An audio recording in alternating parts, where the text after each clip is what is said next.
Good evening. My name is Laszlo Bruszt. I'm the co-director of the CEU Democracy Institute, and welcome to the first public seminar of the DEI. Several hundred people have registered for this event, and this is just to kindly ask you to keep your Zoom muted. Let me say a few words about the Democracy Institute, the idea of which was born after the teaching programs of the CEU were forced to leave Hungary.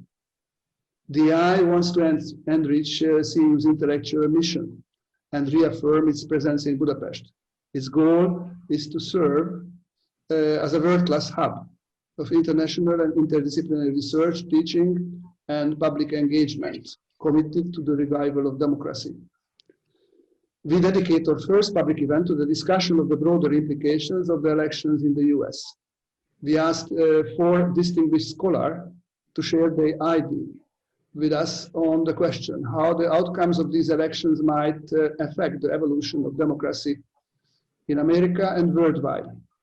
For panelists in alphabetical order, Stephen Holmes from NYU, Ignatieff, CEU, David Runciman, Cambridge University, and Nadia Urbinati, Columbia University. Michael Ignatieff moderates the conversation that will last 45 to 50 minutes and will be followed by Q&A. Michael, the floor is yours. Thank you, Lassie, and thank you to everybody who's registered for this event. The Democracy Institute, you know, there are a bunch of democracy institutes in lots of great universities around the world. Ours is one with a difference because it's a democracy institute established precisely in a place where democracy is deeply in question and possibly deeply in danger. So it's Democracy Institute with an edge. And I want to thank Laszlo Bruszt and also Eva Fodor, who the co-chair of the Democracy Institute. We hope it'll have a bright and important future. And your presence today as an audience is a terrific sign of general worldwide interest in what we're trying to do. Let's get right down to it. We've had a momentous event in the history of contemporary democracy just a few weeks ago, the American election. And what I wanted to get this extremely distinguished panel to think about right away is what this election tells us about the state of American democracy. Just to frame the question, there is an optimistic story, huge turnout, huge commitment, whether you're Republican or Democrat, to the democratic process. A very important result which rejected a certain candidate whose respect for the norms of democratic order were in question. So you can tell an optimistic story here, but you can also tell a very pessimistic story, that this is an election that reflects deep democratic crisis in the institutions themselves. Think of those lineups to vote. I mean, Europeans look at those lineups to vote and don't see a happy story about turnout. They see a story about a democracy that can't run democracy in a way that's convenient to citizens. In other words, you can tell an optimistic story, you can tell a pessimistic story about what this is telling us about the state of American democracy. And I'd just like to go down the road to our very distinguished guests and ask them for their initial feeling about that question. Perhaps we could start with, we've got Stephen Holmes in New York, we've got David Runciman in Cambridge, we've got Nadia Urbinati in Bologna, I'm in Vienna, Lassie is in Budapest. He couldn't be more international than that, but let's start with Stephen Holmes and just see what his initial thoughts are about that first question. What is this election telling us about the state of American democracy? Stephen. Yeah, I think you're right. That's that classic question, is the cemetery of democracy half empty or half full? So a democratic election is a self-portrait, a collective self-portrait of the country. And these kinds of exercises often reveal things that you don't necessarily want to hear. And I think probably the main lesson was the first one, the optimistic one. Well, optimistic. We're all relieved that a man who has been pouring poison into the bloodstream of the country for 4 years is finally going to not exactly shut up, but his voice is going to be severely diminished and is not going to require us to attend to it. So that, I think, is a relief. On the other hand, and he got 78 more, Biden got 78 million more votes against that voice, that horrible human being. But the other story is that 73 plus million voters, knowing everything they knew about Trump and know about Trump, including his, in a sense, violently anti-democratic behavior of threatening to imprison his opponents and now saying he doesn't accept the election and so on, all which was understood, they still voted for him. And this has, there are many aspects of this, but one is that there's a strong feeling that the urban, professional, cosmopolitan, educated America just has no clue about the other half of the country. And it seems incomprehensible that anyone could vote for a COVID denialist, that anyone could vote for someone who has done nothing to deal with this major health crisis, and of course has been corrupt. You can list all of the problems with his behavior, and who have seemed to be very willing to accept, well, who knows exactly, his lies. So I think that's the main, for me, the main mystery of not mystery, but the main question to ask is why there has been this powerful support on his side, including the Republican Party, for this very anti-democratic claim that the election was rigged. And it's clear that nobody in his right mind believes that the ballots were stuffed. And what people believe, and that's why the country is divided in two, is that part of the country believes that the wrong kind of people were allowed to vote and that the Democrats are responsible. The Democrats are rigging because they have made it easier for blacks to vote, and they have a liberal immigration policy that has allowed the electorate to be reshaped in a democratic direction. And of course, that's something that the liberal side can't accept. That is that somehow every voter doesn't count the same. So this is a split in, an incomprehensibility problem. One half of the electorate cannot understand the other. Thank you, Stephen. You're raising just in passing a vital issue, which is democracy is supposed to render populations comprehensible to each other. And one of the things that appears to be happening in this election is two Americas don't understand each other at all, which may suggest something structurally in trouble about American democracy. But let me move on to David Runciman in Cambridge. David, have you got some initial thoughts, and then we'll go to Nadia? So on the optimism, pessimism question, I think, on turnout, I think there is a way of reading turnout in some elections where it's a sign of democratic engagement and enthusiasm. I think the Scottish independence referendum in the UK was a good example of that. Actually, the two sides, they were deeply divided, engaged in a way they hadn't before. And then there's the sort of Weimar Germany version where turnout was very, very high. And that's where both sides really, really don't want to lose. I mean, that people turn out, not because they're engaged, but because they're actually terrified of the other side getting in. This one felt to me a bit more Weimar and a bit less Scottish independence referendum. I also think there's a tendency in all democracies to look for elections to settle big questions, and they rarely do. And that what often happens after the election is that you realize that the next election is going to settle it. And so this one seems like a good example of that, because now we're waiting on Georgia. What did this one mean? And there's that kind of feeling, well, it's going to mean something different depending on how the good people of Georgia vote in their runoff. And that runoff is going to turn on all of these questions again. I suspect turnout will be very high in those Senate runoffs. There will be a huge fight about who's entitled to vote. It looks like Georgia, of all the states, Georgia was the one that moved. And it moved on questions of voter turnout, voter registration and engagement. And it's going to be a huge another fight. And on we go. who knows what will happen in Georgia, but there's still that feeling that you're waiting for the next election to decide what this one meant.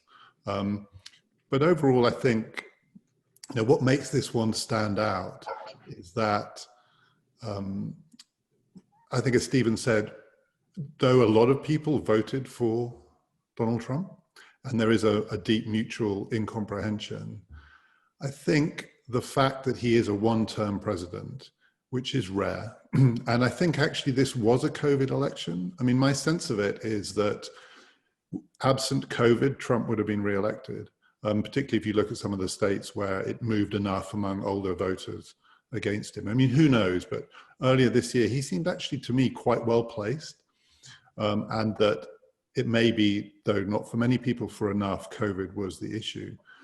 But the rejection of a president after one term is a sufficiently rare event in the history of the Republic, and he has been rejected. He will go. It's a little bit, to me, more like the restoration of the norms than it is the bad news story. So I think there's plenty to be worried about, but he's gone. He's not going to be able to cling on. Joe Biden will be inaugurated. Joe Biden is a recognizably typical politician, for better and for worse. For better on the whole, I think he's a politician. I think Trump's rejection, normally I think elections are overinterpreted. I think the rejection of Donald Trump is a significant event in the history of the Republic. And he's gone. I mean, he can still cause a lot of trouble, but as president, we can count the days. Thank you, David. You raised a lot of issues there about the sense that also that it's not over, that Georgia is coming up, and so this thing continues to play. Nadia, in Bologna, what do you see about this election from the perspective of being the distinguished political theorist that you are? First of all, perhaps instead of the cemetery, we can use the analogy of the hospital. It is an hospitalization more than a cemeterization. I think, and because I am optimistic by myself, so I cannot see it as the end. But the issue that is more tormenting for me, because it's not only the America, also in my country, in Italy, we had the same problem of the urban, professional, cosmopolitan, and the peripheral, or the other people doing and operating and voting for very different other candidates. But the question of the US is very interesting, because this Trump doesn't come from the peripheral. It comes from precisely an urban, professional, cosmopolitan society from New York. He's a New Yorker. He's not from far away. And this tells us a lot about not simply him, but a transformation of society in a more oligarchical one. So this is a sign of perhaps a tension between the democratic moment and the oligarchic one. He's clearly a kleptocratic oligarch, and he was able to win his elections using many arguments concerning with the people than the other party, the Democratic Party, didn't. So this brings me to the issue that for me it's important to read the hospital instead of the cemetery. The issue of political parties. In my view, what we have to pay attention to is the condition of desire of parties in our democracies. Their incapability of not only talking to the people, but organizing. And thus, the good news, precisely the optimistic moment, comes precisely from Georgia, because Stacey Abrams, he's an important example of how it's possible through organization, grassroots, start all over again this process of democratization in a society that is very divided, in a society that needs not simply to have people going to vote, but stabilizing their voting choice through time from one election to another one. So I think this is a good news. The Georgia case is a good news, is perhaps the example of what can be as a way of recovering from this terrible moment that is called Trumpism. Finally, I want to say something on the COVID. I have some doubts that COVID was so central. Certainly, it is central, the politics or the decisions made in relation to the way of dealing with COVID. That is important. So the dealing of the COVID puts Trump in the same family as Bolsonaro and other anarcho-liberal populists who they decided not to do things in order not to be judged for failures, potential failures of what they could have done. So I think that his non-action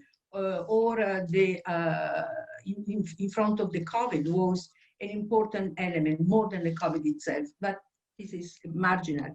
The question important for us that he's gone. He's gone from the White House, not from the country, because half of the country is still connected to his discourse on the true people versus the wrong people.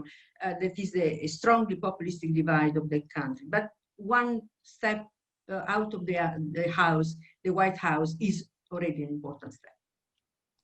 Okay, I'm just wondering whether any of you, Stephen, David, Nadia, had any comment to make about something you heard from the other two. I mean, David or Stephen, anything? I see Stephen's hand going up. Stephen? I really liked David's distinction between two different reasons for high turnout. But I'm wondering about the question of democracy and the next election, because on Saturday, the Stop the Steal pro-Trump demonstration in Washington, its slogan was, if the Democrats win this time, there will be no next election. So there's a feeling, and this has been a constant theme of Trump, that is, there will be no next election. And it appeals to people who feel like the future they've lost their faith in the future, probably for economic circumstances. But I think this is a very strong theme, at least. And if you believe that demography is against you, if you believe that the youth are increasingly in the other side, that of course, democracy depends on the idea that if you lose this election, you may win the next election. So if you don't think you're going to have a fair shot the next time, and that theme is there, that is the theme that this is our last chance. So if you don't believe in the future, this is, I think, is a bizarre for the Republican Party. That's really the last thing I just wanted to add here, is of course, American elections are rigged. They are rigged by Republicans, by gerrymandering. They're, of course, by the Senate. But of course, the Republicans are a minority party because the rules of the game, even this time, the Electoral College, it was only a few thousand votes, 90, 100,000 votes that stopped Trump from winning, even though he would have lost by 6 million. So this is a strange, we're living in this upside down world where the Republicans, I don't know why, you have to be a psychologist to understand this, are embracing the idea that the system is rigged against them, when in fact, and that I think is a problem for the future of American democracy, that liberals are more and more frustrated with this constitutional system that allows Republicans to rule with only a minority. And it's growing, and it isn't, I don't see how it's going to get better, because of course the disproportionality of the Senate is getting worse over time, and the gerrymandering is not going to be stopped because the Republicans won their state houses. So we're in that's the sense that this is a crisis. It's a crisis in a way, the opposite of what you're hearing. That is, it's a crisis because more and more Democrats think that the system is rigged so that they have a very hard time. Maybe Biden was the only one who could have done it, given the bias in the system. Let me go at that, pick at that a little more, because I think you've raised a tremendously important issue. You've illustrated that there are some systemic structural problems with American democracy, from the Electoral College to gerrymandering to voter suppression to a whole host of other things. I don't want to pick up that. I just want to park it and notice that we're saying that. But I wanted to ask David and Nadia how you explain the thing that Stephen is saying, which is this sense of paranoia. If the Democrats lose, this is the last election, given what you're saying, Stephen, which is that the system is actually heavily rigged in their favor. Is this just the demography? That is the sense that the demographic tide favors Democrats. It favors big cities, it favors that. Is that what's going on? Or is there something in the imaginative frame in which Republicans understand democracy that is producing this, as it were, paranoid style? I don't know whether David had anything to say about that, or Nadia, just so we run that down. Yeah, I think it's a great point. It's something I've been struck by a lot. The thing that feels like it's changed, and not just in the United States, is that sense with each election that we both sides feel we can't afford to lose this one. If we lose this one, we lose the game. And in the UK, we've had a weird version of it around the Brexit referendum, because of course, in that case, it was true. There wasn't going to be another one. And then the arguments around a second referendum turned on this question, but it was sold to the electorate as a once in a generation chance. And it really destabilized representative democracy for that reason. There was, losers' consent was hard to secure because the loser had lost for a generation. But it's odd in a system which, that there are elections. The American Republic has never missed an election. In war, in civil war, for this to be the last one would be an oddity. But it's that feeling that both sides take election victories as a chance to tinker with the rules. But of course, the other irony of it is that last time there was a feeling that was the election that neither side could afford to lose, because what if 3 Supreme Court justices had to be replaced? That's the other great fear, which is what if you lose the election that happens to be the one that empowers the other side? And that did happen in 2016. I mean, again, here are Republicans saying that that one really, more than this one actually, potentially shaped a generation of politics. So there are deep ironies here, but I think the paranoia is fueled by this kind of zero-sum version of politics, which is when they win, they try and skew the playing field. So the thought is when the other side win, they'll try and do the same. And what if one side succeeds in skewing it permanently? And then, as Michael says, underlying it is demography. But then demography is always underlying democracy. It's like there's demography is not destiny, and I don't think it is in the United States any more than anywhere else. And in a way, Trump showed that actually. When you look at the breakdown of how different groups voted, I mean, more striking even, I think, than some of the divisions on grounds of race is that Trump, the generation divide narrowed in this election.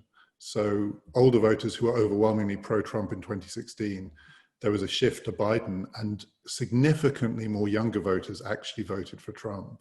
And that's something that the Democratic Party should pay attention to as well. So I don't think demography is destiny, but it fuels paranoia, no question. Demography is not destiny, and I hope all of us, particularly those listening, especially students, notice the phrase that David Runciman used, which is losers' consent. Because losers' consent is what's in play here. We've got a loser who will not consent to his defeat. Yeah. And to a degree that we often don't focus upon, losers' consent is crucial to the legitimization and stabilization of democracy. I'm wondering whether Nadia, given that you I think this is can help us with this paranoid fear that you can't afford to lose. So this is seems to be no longer the situation of rules of the game in which everybody plays in the same game with the same rule. It is a kind of war here in which one part doesn't feel anymore to have anything to compete with the other part. So it's a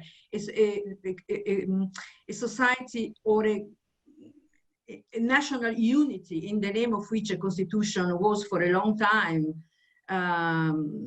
still is in some sense, a kind of common grammar that is not longer working in that way. So here we have kind of two peoples, two nations, one totally convinced that the other one doesn't fit the condition for a workable democracy. I don't know whether it is a demographic or not, but certainly is a situation of social and economic division that is very important, that is based on the idea of incapability of finding a mediation or a compromise with the other part, better not to have any compromise, better not to risk of dealing with the other part, which is considered to be a betrayal of the common grammar or the common condition for that nation. I think that is much more damaging and dramatic in my way. And this is not, in my view at least, is not going to disappear with Trump losing the House, because in the last 4 years, and he was able to infiltrate with his conspiratorial view of not trusting and throwing smoke on everything that has to do with doubts or inability of adjusting with the data and with fact and with objective issues, and always throw untrust and lack of accountability on everything that has to do with the other part. So here we have the risk of a separation. Well, let me then shift to a slightly picking up on this. My question really for all of you is, can democracy handle this level of mutual incomprehension, picking up something Stephen said? Can it handle this degree of this reluctance to cede losers' consent? Can it handle this contestation of the basic facts from which democratic argument needs to proceed? The picture you're painting is, frankly, it's great that he lost, but you're also painting a very alarming picture about the kind of democratic system and its capacity to contain these divisions going over the next 4 years. So I wanted to shift us a little bit to the future here.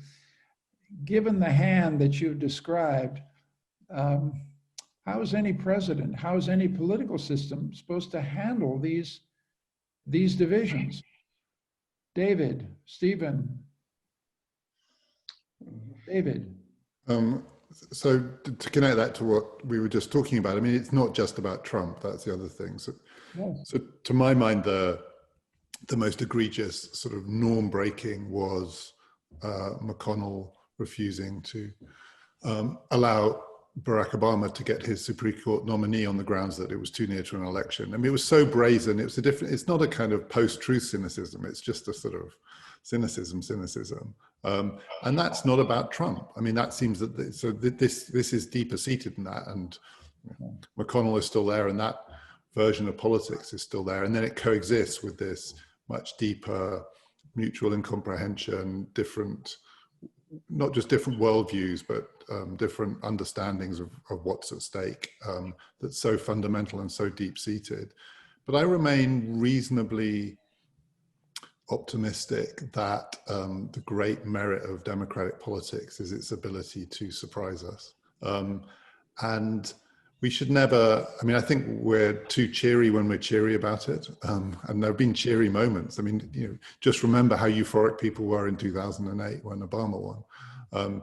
We oversell it and we undersell it. And it remains, I think, its great strength is its adaptability, and its adaptability in surprising ways. But it does put a huge premium on political skill. And I think it's a really interesting question whether Biden, but also the people around him, what they've learned from not just the last 4 years, but the last 12 years. I mean, from the Obama presidency too. What new skills are required in this kind of political landscape to get things done.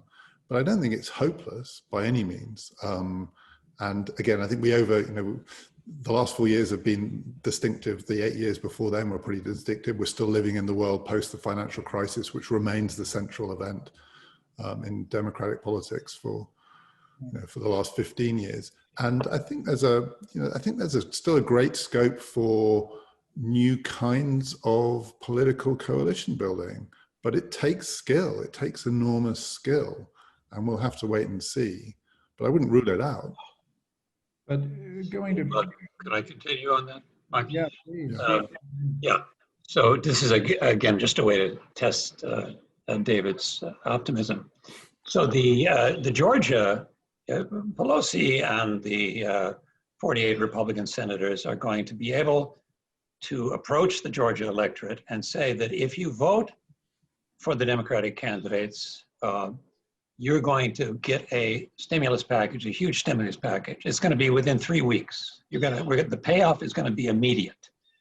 And we know that McConnell is not going to give it to you. And it's probably almost never is it the case that the reward could follow so quickly upon the vote. So if the Georgia electorate responds to that, then I would share the optimism. But they may not, because why? Because the reasons we've been saying, that if the Democrats could control the Senate, they would try to change the rules of the game. They would add 2 new states if they could. They would certainly add 4 new justices and so on. And so people, there's a fear that the other side gaining power will change the structure. And then just one, under the rules under which you compete. And just one, maybe, I don't know if this is optimistic or not, but I think part of the way we, or the way my friends and I, we're viewing the Trump voters who are saying that if only real Americans had voted, then Trump would have won overwhelmingly, because minorities and so forth shouldn't be able to vote so freely. That, in a way, you can say, well, there's obviously an element of racism here, but racism, I think, it doesn't capture exactly one of the reasons, one of the motives behind the pro-Trump vote, and that's a feeling, and this has come up in these last months because of George Floyd and so on, that Black grievance has gotten too much attention. I mean, that isn't the same as racism. You hear this. My daughter is a carpenter. In her union, she had a sign saying Black Lives Matter, and the white guy came up to her and said, what about my life? Doesn't my life matter? It's a sense that attention to grievance is a limited resource, and a sense that you're not paying attention to us. We've lost control of our lives. Deindustrialization has hit us very hard. We don't see a future. And you're paying, and on TV and in the Democratic message, there was so much attention to the grievances of Blacks, which of course are much greater. And none of these people would like to be African-American. But they're feeling left out. It's part of the sense of neglect. So how do you talk to them in a world where, of course, the pressure under the Democratic Party now is particularly to attend to the grievances of the most suffering group in America, who are African Americans, clearly, without any doubt, the ones who have the worst situation. But when you do that, the question is, can you do that and at the same time speak to the voters who Trump has spoken to, and who are looking to have some attention, and even when he lies to them, they like it. There's a wonderful article by Mark Danner in the New York Review where Trump comes to a Michigan rally and says, aren't you glad I created all those new automobile jobs in Michigan, and I opened all those new factories, and everyone cheered. And of course, he hadn't opened any new factory, but they love to be lied to because it shows he cares about them, or something like that. Anyway, I think this is an issue. There's a problem the Democrats have to face, which is, of course, they owe their electoral success to African Americans, and they need to acknowledge that.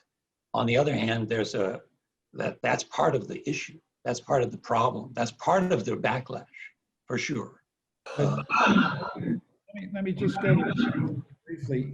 If the question is, can a democratic system in 2020 contain these divisions? They are racial, they are visceral, they're about resentment and recognition. They're very, very deep. The executive, the Democrats, do not have control of Congress. It is entirely possible that the very capacity to act will not be fully in their grasp.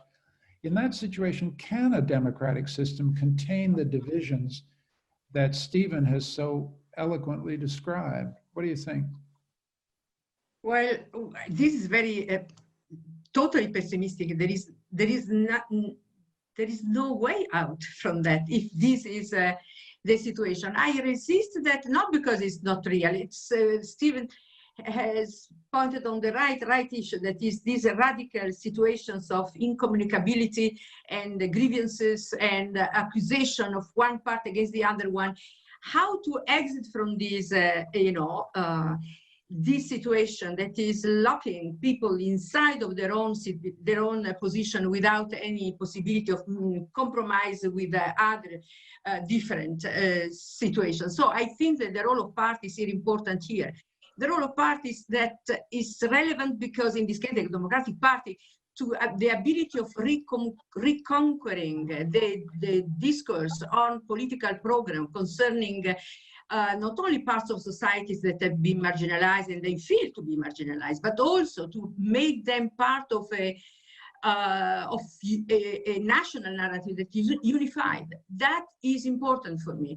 Not only the Afro-Americans or women or young people, or simply ordinary people who have the sense that their voice, their positions has no kind of impact in reality. So it is this has a lot to do with the courage and the ability of the Democratic Party to frame this discourse a lot. In my view, there are no other, at least in this moment, I don't see other possibilities otherwise. I think just in passing, before we move on to another subject, I did want to underline what Nadia said about the importance of political parties. And one of the potential signs of declension in democratic system is the weakness of party systems. The point about party systems and parties is they bring whites and blacks, Hispanics, rich, poor. They bring people into the room. They may hate each other, but they all have a common political objective. And get back to something David Runciman said, this is the political skill, to create coalitions within parties that begin to heal some of the divisions that we're talking about. You got to get people into one room, and that's what historically democratic political parties, Republican and Democrat, have succeeded. I wanted to... Michael, could I just say something briefly on that? Because I was thinking... I want to move on to the next subject. But sure, but just very... I mean, the weakness of political parties is true, but if you look at the electoral map, it is astonishing just how much it has held. And people do vote by party allegiance. The challenge is to recreate that broad church. That's what's gone. I mean, in a way, that's what's so surprising, that the voting patterns are so predictable in a way, given that we know how deeply divided some Republicans are from other Republicans and some Democrats are from other Democrats. And in a way, it looks to me more like the challenge is not that the parties are weak, the hold is real. People voted Republican. They didn't, some voted for Trump, but a lot voted Republican. But something has gone wrong with that ability of parties to contain difference. And that's what feels new now. But who knows? Maybe Joe Biden will find a way of getting Mitt Romney to vote for something that Joe Biden wants. I mean, who knows? It's possible. That game is not over yet, I think. Okay. I wanted to shift gears slightly, and that is to look at the international dimensions of this. We've spent a very productive half an hour or more talking about the purely American dimensions, but I think it's worth thinking about the international dimensions, especially in a democracy institute in Europe. And I guess the issue is whether you have any thoughts about what this election does for the cause of democracy worldwide. There is much speculation about that. Does this election gratify the authoritarian populists? Is it good news for the single party state despots? On the contrary, does it assist or aid those who are fighting for democracy elsewhere in the world? I should preface this question by saying there's a certain kind of imperialism latent in this, as if what happens in America then decisively shapes democratic outcomes the rest of the world. That doesn't seem right or true, but it is one of the biggest and most visible democracies in the world. So this outcome might have some medium to long-term impact on the course of democracy and democratization. And we know from the statistics that democracy has been in a certain recession since about 2006, 2008. Will this election do anything to change the course of democratization and democracy in the wider world? Huge question. I'm just wondering whether everybody wanted to have a go at it.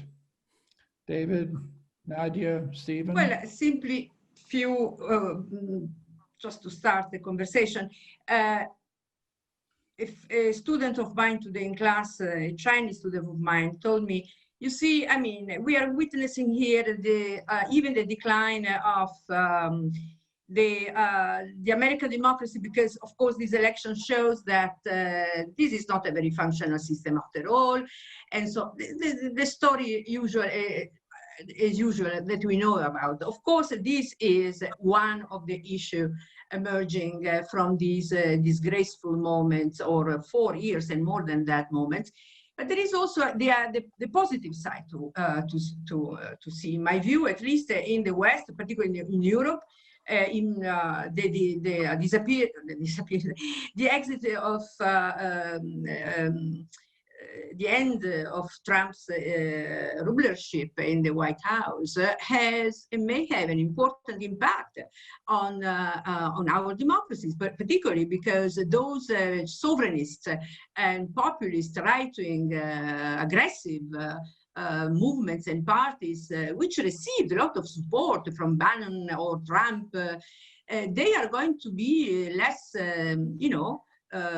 protected or as supported by the US Uncle Sam. And this is good. And it's good that Biden is going to take importantly positions in favor of the climate and Paris Agreement. So there are some important issues here to stress on, although there are the other negative, but of course this is normal.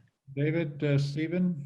Yeah, so there's a nice line by La Rochefoucauld, who says a positive model tells you how to behave, and a negative model gives you permission to be your worst self. And I think Trump has done that. And so the disappearance or the diminution of Trump's visibility and stature can have a positive effect. On the other hand, his defiance of the outcome, the sense the sense that he's not accepting it, and he's riling up his supporters and drawing them into this denialism and denialism of the function of democracy, and saying we can't accept it because this has been rigged by the inside. The whole message that the system is illegitimate. That is, to the extent that becomes echoed or replicated or magnified in the world, that could be a negative side. So I'm back to your, the light and the dark, the good and the bad of this election. So getting rid of that person who is an image of a populist, kleptocrat, bully, racist, and so forth, that can be a good thing. That can diminish the permission for people, whoever they are, Bolsonaro and so on, to be as bad as they want to be.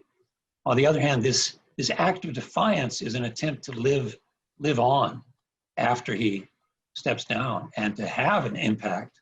I think it can, although that obviously we don't know, we'll see. But I think that's a very damaging message for American democracy, to send to the world that the loser does not accept his defeat. David? I think if Trump had won, and we know if he had won, it was almost accepted. It's one of the oddities that people just accepted he was going to lose the popular vote, whatever. So to win twice, having lost the popular vote, I think for America to stand as a model of democracy for anyone would have been a challenge. But he is the first of those leaders, the Bolsonaro, Modi, Erdogan, Orban, Duterte. He's the first one to lose. I don't think the others are going to be quaking in their boots, because I don't think they're going to think that they're vulnerable in the same way, because I think America's democratic institutions are more robust than in those other places. But nonetheless, I think there is a real symbolic importance to the first of the strong men to be perhaps literally physically carted out of office. You know, if they have to take him out in handcuffs, well, that will have a value too. But I agree with Stephen, actually. I think there's a real open question here, which is how much trouble he can cause out of office. I mean, I think that's a really big question, and I think we don't know. And again, I incline towards at least allowing an optimistic possibility, which is, you know, I don't know, he creates a TV station and he's on 24/7 or whatever, but it's not the same.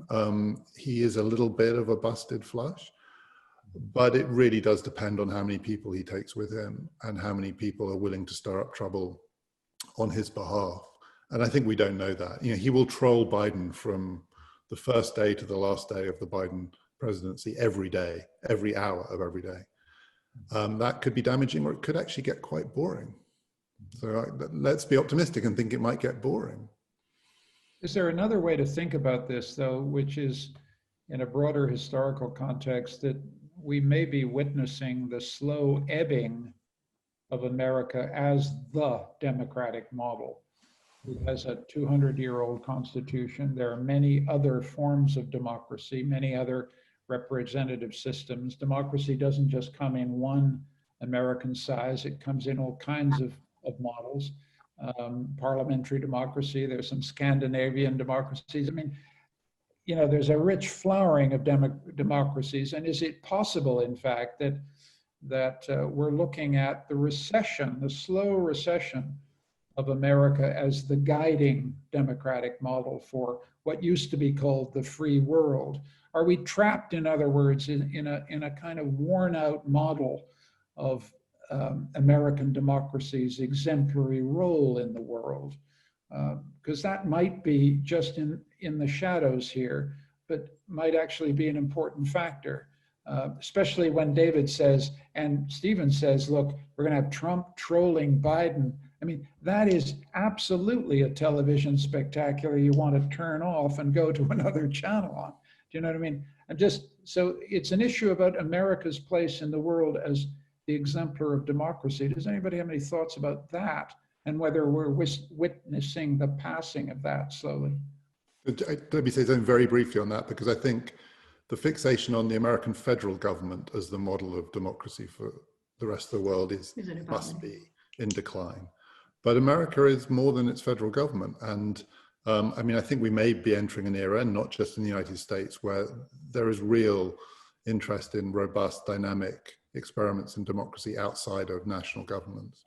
And I think America has always had the potential to lead the way on that because of its federal system. And whether it's city or state level, particularly city level, but state level too. I think there's always going to be an interest in what happens in American democracy, you know, in a Tocquevillian sense, outside of the national capital. The national capital is not a great model at the moment for anything. The presidential system, in the world that has an indirect election of the president. That's like completely archaic and doesn't exist anywhere else. So in that way, it's not a model.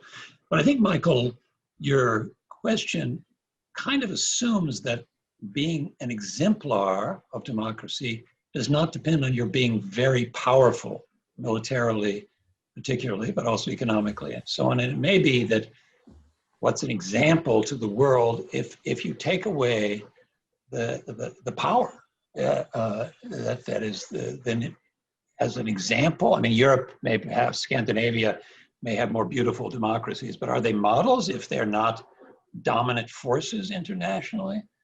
So don't you think, I mean, I think you're right that America is turning in on itself and its system is dysfunctional in all kinds of ways. And there are a lot of, there is a pessimistic story despite my two optimistic colleagues on the panel. There is a pessimistic story to be told, but it's the decline of American hegemony that is destroying its exemplary status more than alongside its internal dysfunctions. Don't you think? Nadia, what do you think? Well, you know, this hegemony, the hegemony in the international had also very problematic moments, and in fact, very antipathetic ones. So this is not a bad story after all. If there is a less hegemonic muscle kind of American imposition of his model, is not necessarily a bad thing. Could be also a good thing. In some sense, the Europeans capable of becoming adult and being autonomous from the model of the great American model is a good story, because it's a way of pluralizing the forms democracies can exist around, and they can produce something valuable. And moreover, to see and to appreciate what the American culture, society, can give us, which is a lot. It's not simply the American system. It's more than simply the American system. It is a cultural hegemony that is still there. It's so important and so relevant. And perhaps the other part of the story is not even necessarily all positive. Mm-hmm. I want to now, we've had about 45 minutes together, and it's been, we've done a lot of work. I wanted to ask Laszlo whether we've got some questions from our audience that we need to take in. It's wonderful. We've had an audience that numbers in the 280, 290, and that's a terrific send-off for the center. And I hope those of you watching have enjoyed what you've heard so far. And now it's your chance to use the chat function and put a question or two in. I don't know that we can get all of them, but we can get some. Laszlo, have we got some questions that you want to read out to the panel? There are some questions, not too many. One is to all of you is the question of whether the Trump presidency is this increasing polarization, institutional gridlock is the next step of the decay in the sense of Fukuyama, or is it irreversible? And is there a hope? And if yes, in what ways that the US system can heal itself? Then I read some more, and then you might answer. Stephen has a question. Do you think anything could be done to correct those systemic issues you mentioned, namely the, for example, breaking away from the electoral college, electoral district fairer. Then to David, there was a question, is it feasible that the GOP can emancipate itself from Trump? Actually, there is now another question, the same is that can the GOP emancipate itself from Trump and work as a party for bringing the chance that opened? So these are the first question. There are many more coming now. Okay. That's a lot. I think there's a question here, a central question about whether there's something about this election which signals kind of secular American decline. Am I capturing that right? And a sense that yes, not missing the historical dynamic here, which is that this is a sign of a society that not a vigorous democracy, a struggling, deeply divided democracy in secular decline. What do we make of that story that we could tell here? Or is that just simply too pessimistic and prejudging a history where we know that America often reinvents itself? David, Stephen, Nadia, any thoughts on that? I think, I mean, as with all these things, it's got to be two things at the same time. I mean, America, on some measures, is in decline. Life expectancy is falling. It's an unhealthy society. It's a profoundly unequal society.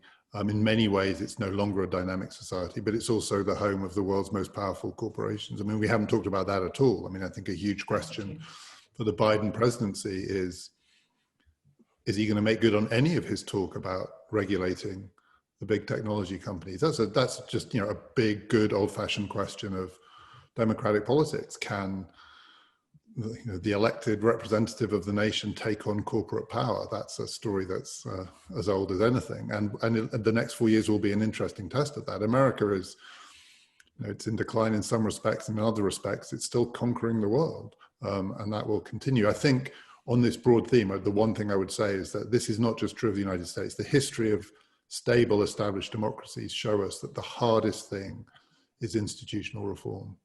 You can do lots of things. You can change policies, but when the institutions get stuck, it's incredibly difficult, absent some major crisis, to change them. And as Stephen was saying, the institutions aren't just stuck. They are so archaic, it's a joke. And they are unchanged. And are they unchangeable? I think they're not unchangeable, but changing the Constitution, changing how the Senate is elected, changing the Electoral College, these things are incredibly difficult. And which president wants to take that on when there's other stuff to do, like regulating Facebook? It's that remains the greatest challenge of all institutional reform. And I don't see that happening in the next 4 years. And without it, American democracy is stuck, because the institutions don't work. Stuck. Democrats had won the Senate, it would have been. If the Democrats had won the Senate resoundingly and so forth, there would have been some opportunity. But of course, not the Senate. That can't be changed. But the Electoral College, there was some chance of that. But one question that divides the optimists and the pessimists is, will there be Trumpism without Trump? How unique is he? And my intuition is that he's a very unique figure. You can't imagine Mitch McConnell at a Trump rally, or for that matter, Marco Rubio. You have to be a certain kind of self-pitying, a person with a sense of grave victimization, at the same time a bully. There's something about him. He was able to connect with these crowds of people in a way that I don't see that that's easy for him to be replaced. And so much so that during the Republican primary before 2016, when Rubio and others tried to imitate him, they failed completely. He has a touch. So I think in a sense, there may be some chance for normalization of stepping back from this kind of, although polarization is going to remain and the urban-rural divide is very strong, rich-poor, and so forth. These are very deep divisions which make a society unable to communicate with itself. Nonetheless, there's his ability to capitalize on this and divide the nation against itself is, I think, fairly unique. So it may be that we haven't just dodged a bullet temporarily, but there can be a drifting back into something more normal and sustainable. Without this is a positive. This is a positive voice. Then it's a very positive. The fact that it's him. Trumpism is Trump. He gave the face to a movement, but as soon as the face disappears, the movement also is going to disappear. That kind of movement. Perhaps the question of how the Republican Party is going to readjust itself and overcome this Tea Party long transition toward radicalization and populization, this is another issue. But in any case, he is out. So in some sense, even I agree with Stephen in this case. He is not only is not replaceable, like all the populist leaders hardly are replaceable because they don't represent a kind of movement. They represent themselves mostly, and so that it's a good story. So leaving aside the institution, that is perhaps the bad story. The good institution is politics. The positive answer is politics more than institutions. And I think while we're paying tribute to Donald Trump, I do think that the reason the election was so close is he is a remarkable campaigner. I mean, he really is. Fantastic. His stamina is unbelievable. I mean, he did get COVID and he was sick. And I know he did a miracle drug. I do believe that. The last few days, he brought it back close. And people should remember that Donald Trump, he wasn't a great president, but he was a remarkable campaigner. No. So, but he cannot be a political leader now. Now is, fortunately, otherwise, like in another country, would be the leader of a party. This would be endless. this is a good part of the story, of the bad part of the American story sometimes. Perhaps. Let me take another round of questions from the audience. We've got a lot, and we're not going to be able to get to too many more. I think we can have another extended round. I just do want to note what's been said here, though. Trump is gone, appears to be the consensus. But remember what David said, which is the institutional paralysis remains. And this seems to me an important part of the story. These two realities are both true. But Laszlo, perhaps we could focus another couple of questions. What do you Let me be selfish. I also have a question. I would love to hear a little more about the post-Trump government on redemocratization in other parts of the world. That's a very selfish question because there was lots of talk about the Trump era as the end of the era of exporting democracy. But I'm living in Budapest, and I know that the very active passivism of Trump played a very important role that my university is already in Wien. So that would be my question about the effects of a post-Trump government on the democratization. And there are lots of questions linked to the question of how does the Democratic Party share responsibility in this mutual incomprehensiveness in the US. I think that was the idea of Stephen. Take those two, Laszlo, okay. So we don't lose focus. The second question is very important. We focused on Trump being the, as it were, the the diabolical figure in this story, but does the Democratic Party and Democratic voting elites bear responsibility? And then this other question about what a post-Trump administration will or will not do about promoting democracy overseas. I'm wondering who wants to jump into those questions. Stephen. I'd like to approach the second question, not from the point of view of democracy promotion, because I think that story is over, but about Atlanticism. So that even Obama was not particularly interested in European-American relations. He wasn't an Atlanticist, and Atlanticism has more or less died in the Republican Party. But I think Biden, there is a way in which the fact that Trump was probably going to pull out of NATO if he had a second term, causing enormous, unpredictable consequences. And so I think just from a spirit of contradiction, and of course because of Biden's age, he belongs to an Atlanticist generation.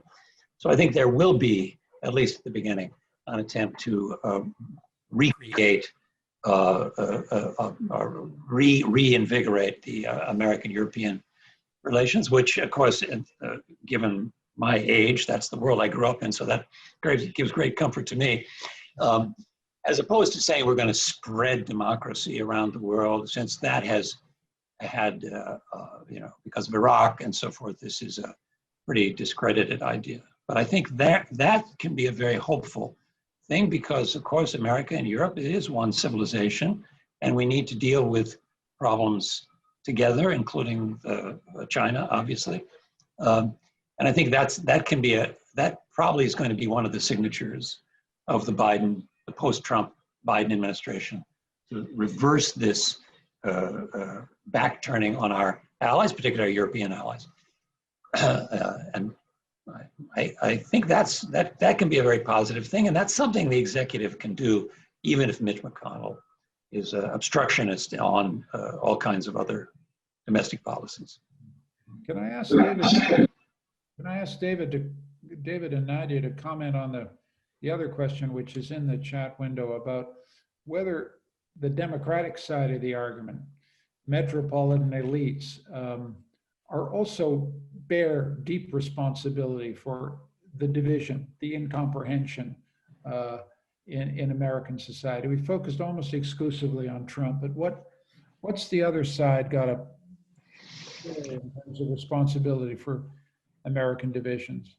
David, do you have a thought about that? Yeah, I mean, I'm not sure I would answer in terms of responsibility, but again, we haven't discussed, there are lots of different ways of characterizing the central democratic divide. Age is one. I think in this election age, the age gap narrowed, I believe from post-polling evidence, though we can't totally rely people telling us how they voted, never mind how they were going to vote. The education gap is as wide as ever. So the Democratic Party is the party of, Trump famously said, I love the, did he say the less educated? Or the poorly educated. Poorly educated. And that's true. That's a phenomenon in European democracy as well. It's absolutely, it's the Brexit vote. Age and education were much stronger markers of how people were likely to vote than party affiliation, class, income, or gender. And that remains the case. And some of that mutual incomprehension is driven by very different educational experiences and the perspective of people who didn't go to college, that the Democrats are the party of the college educated. And Thomas Piketty has written about this. I mean, essentially, making the point that the party of the workers are now the parties of the educated.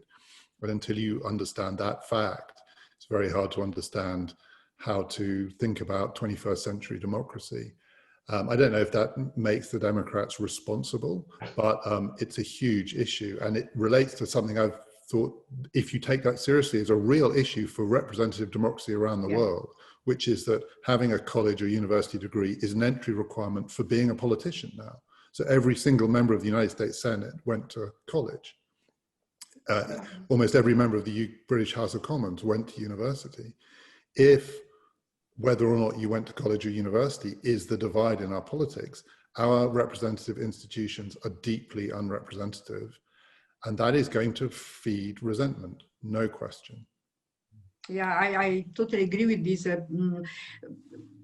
representation of the, design in which the representative system, because of this lack in education, which is not only a secondary issue, because it has to do with civicness, with the understanding of issues, with critical reading of situations, with serving as a citizen. This is something that we don't pay attention to much, but is because it's not part of the institution procedures of democracy, but is the backbone of democratic functional citizenry. So I think this is an important issue, as the other one is economic issues, because it's true that the fable that there is job in the American society. Yes, there is job, but people are forced into 2 or 3 jobs because the level of pay is so low and the salary is so low. So people they are ordinary and poor people, they are in a condition of same as slavery to have 2 or 3 jobs together in order to take care of their family. This is something that a democracy cannot afford to. So the demands are many in the domain of work and in the domain of education, in my view. Let me take education polarization, as David and Nadia were saying. It seems like it's the big issue and probably everywhere in democracy. And Bill Clinton and Obama both made the following statement: everyone should go to college. And that was viewed as a kind of snobbery, because a lot of people are not going to go to college, and they felt looked down upon because of this, as if we're going to give up on you if you don't go to college. That created this resentment. And one of the great features of the Biden candidacy is that Joe Biden is a person unable to look down on anyone. Obviously, he just doesn't do it. So although, of course, he went to college, he doesn't have that baggage, which even Obama had at Harvard, and a kind of, there's a kind of snobbery there that rankled. And I think Biden, one of the reasons he pulled through and in a way saved the country, at least for a few years, is because he doesn't look down on people who are working class and didn't go to college. Let me I think we're coming sort of towards the back end of this conversation. We've covered a great deal of ground and done so with, thanks to our panelists, a tremendous amount of insight. I'm just wondering whether each of them had a kind of concluding thought, before I attach the blindfold, as it were, just a final thought, something that has not been raised, something that they wanted to correct, something that they wanted to bolt down, because I think it'd be great. I don't know whether go to David, see whether he had a concluding thought. Laszlo, a concluding thought. Stephen, a concluding thought. Nadia, a concluding thought. David? I think that, I mean, two things that we've only just touched on, but China is one. What Stephen said about Atlanticism, I think that's right, but there are big divisions among the democracies about how to deal with or cooperate with or engage with China. It's a huge issue. It will require great political skill to navigate that one too, as will the politics of climate change, which to me remains the central question of 21st century politics. And I think it's a very open question whether representative democracies as currently constituted are fit for that challenge or not. I mean, I am really agnostic on that. I think there are 100 ways of doing democracy that aren't conventional, representative, party-based electoral democracy. And we haven't talked about any of those either. I don't think the United States or America at its federal government is going to start embracing, you know, citizens' juries and things like that. But there are lots of different ways of doing democracy. This isn't the only way. I think fixating on elections, one of the dangers is that we think it's absolutely definitive. So elections are a necessary condition of democratic politics. They are by no means sufficient. And I think some of the challenges of 21st century politics are going to require a broader imaginative sort of palette of democratic options. And one of the dangers of fixating every 4 years on who's president of the United States is that we forget that. And climate change in particular seems to me the kind of issue where everything from street politics and civil disobedience through to, you know, getting scientists to engage with citizens in deliberative assemblies, we have to do some of that as well. Well, that sounds like as good a definition of the appropriate agenda of a democracy institute as I've ever heard. So I hope Laszlo Bruszt is taking notes. Laszlo, did you, as the organizer of this event, did you have any concluding thoughts before I go to Stephen and Nadia? I would like to thank for all the participants for coming. What I would like to add is that more to come. Our next plan, after having this wonderful event on democracy in America, our next idea is to have a panel on rule of law in Europe. That's a mind-boggling issue that two countries hold in as hostages, 26 countries, 27 countries, and the fate of 1.8 trillion help to ease the economic and social crisis. So the next one, hopefully in December, latest in January, will be rule of law in Europe. Well, Laszlo, I hope you bring it forward, not to January. We need it right away. It seems to me it's a burning subject and deeply related to democracy. You can't have democracy without the rule of law. And at the moment, there are countries in Europe, Hungary being one, Poland being another, where both democracy and the rule of law are in serious trouble. So I'm delighted that's part of your agenda. Stephen, I'm just wondering whether you had a concluding thought before I go to Nadia. Yeah, among the things we didn't discuss, this is an obvious point in a way, is that democracy depends on a plurality of sources of information, media pluralism, but we have created, because of technology, a kind of siloed, fragmented media environment that, this is apart from Trump, obviously, that has created a public, it has contributed mightily to the incapacity of the country to speak to itself, because you have niches of information that people are seeking only to learn about how, let's say, the election was rigged, and that's what they think, and they read that and they study that and they hear it on Newsmax or wherever they're getting their information. And that's a challenge that I think is very hard to overcome, and how that can be dealt with, because you can't roll back, you can't return to to an earlier period. This is like a technologically driven corrosion of the democratic conversation, which I think is a big challenge, which is definitely going to outlast Trump. Yeah, I think these the two both David and Stephen have pointed to very crucial issues for the democracy. First of all, the rethinking of representative system, because it was based on institutions that are no longer functional now, you know, the classical ideological parties and elections and whatever. What we need today is a pluralization of spheres of opinion formation and public judgment formation, both inside of institutions and outside the institutions. So these two domains, the audience domain or the public domain and the institutional domain, they require a kind of reshaping somehow. I think this is a kind of task for those who study democracy to work about it. I think on that note, it would be foolish of me to try to summarize a discussion as rich as this, but I think we were doing democracy in a tiny way tonight. We were thinking about why these institutions are working, not working.